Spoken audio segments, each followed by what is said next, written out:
Hey guys, what's going on? This is GD O'Reilly and welcome back. Sorry, it's been a while. I'm a college student and the last 2 months have been a little crazy between college and an internship. But I'm back and I've planned at this point for 2 episodes a week to come out during the summer. Typically I'm looking at probably Tuesday, Saturday, or Tuesday, Friday is the current plan. To start with, we're going to talk about direct storage.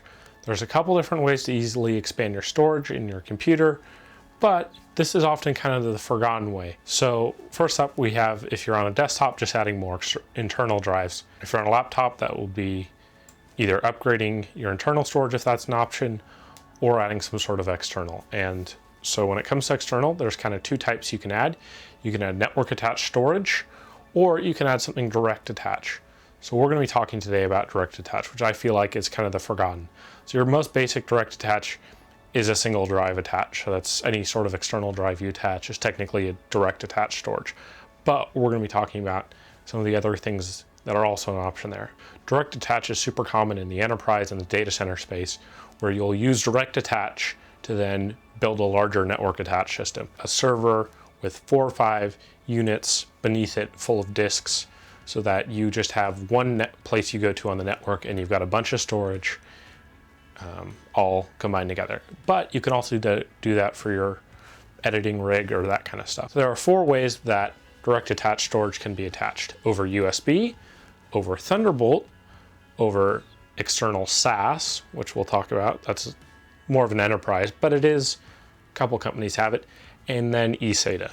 So first off, avoid eSATA. It's going to be your slowest connection unless you're on a USB 3.1 5 gigabit port. So that's your, or a USB 3.0 port. Fastest single port is going to be Thunderbolt. So for these units, you can get them as small as 2 drives, and I've seen them go up to 12 plus drives before you start talking about attaching a disk shelf through SAS, in which case it's time to move on to a NAS. But I think for a lot of people, especially solo editors, they go straight to a NAS when they don't necessarily need all that extra functionality NAS brings, and they could just do with an external box that just holds a bunch of drives for their main system to either control or have the box do the redundancy. So I would try and avoid the USB 5 gigabit per second spec and eSATA. They're both just not very fast. There's not a ton of bandwidth, so they will get bogged down pretty quick. Not off of 1 or 2 hard drives, but if you're talking 5 hard drives, you can probably saturate more than those connectors. 2 preferred, if you're on a laptop, your only option is Thunderbolt or a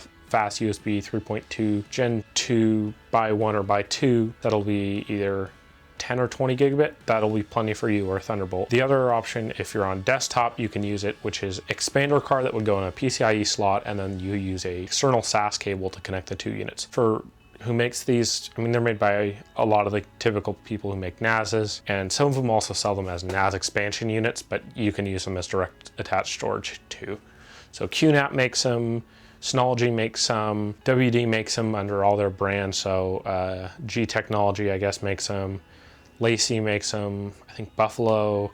There's a dozen plus different brands, and then you can find your random basically just imported brands with no real kind of branding behind them. So one of the reasons why I really like these is they're super cheap. You can often find the 2 to 4 drive enclosures over USB for $200, which is a great way to get, say, 4 or 5 large, say 14 terabyte drives. I see 14 terabyte drives as typically the best price per value right now. I think Toshiba's 14 terabytes.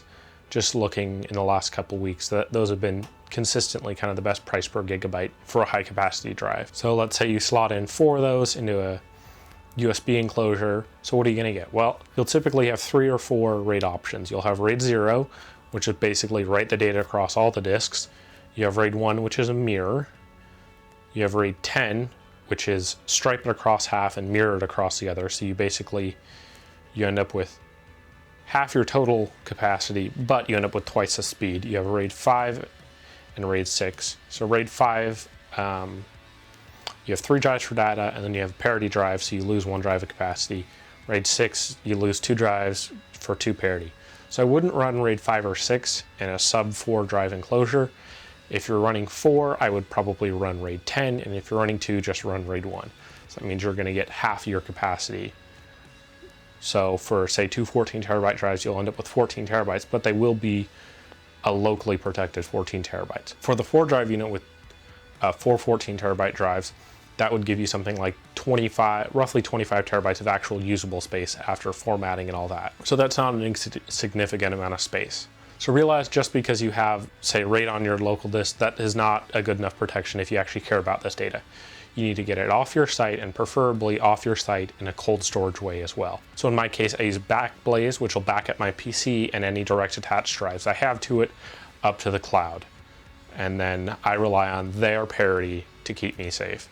Is it foolproof? No, but it's better than trying to shuffle drives around, and it's cheap. I think it's $6 a month. I think I bought a year or 2 year subscription, which was a little bit of a discount. Get yourself a backup. Don't rely on this one unit being the only place you dump media and the only copy of that media if that media is important to you. If it's a YouTube video you're going to throw away in 2 weeks, then maybe it doesn't matter. But if it's an important project you shot for a client that you got paid for and it took maybe a week or something, I wouldn't trust it to even a RAID 1 pair of brand new disks. As for specific models, I'm not going to give them. They constantly change. I would go look at and reach out to one of the tech forums or the camera discords. A lot of those have super knowledgeable people, and I'm on some of them. So if you guys like this video, like it. If you didn't, that other button seems to work okay. Get subscribed, and I'll catch y'all later.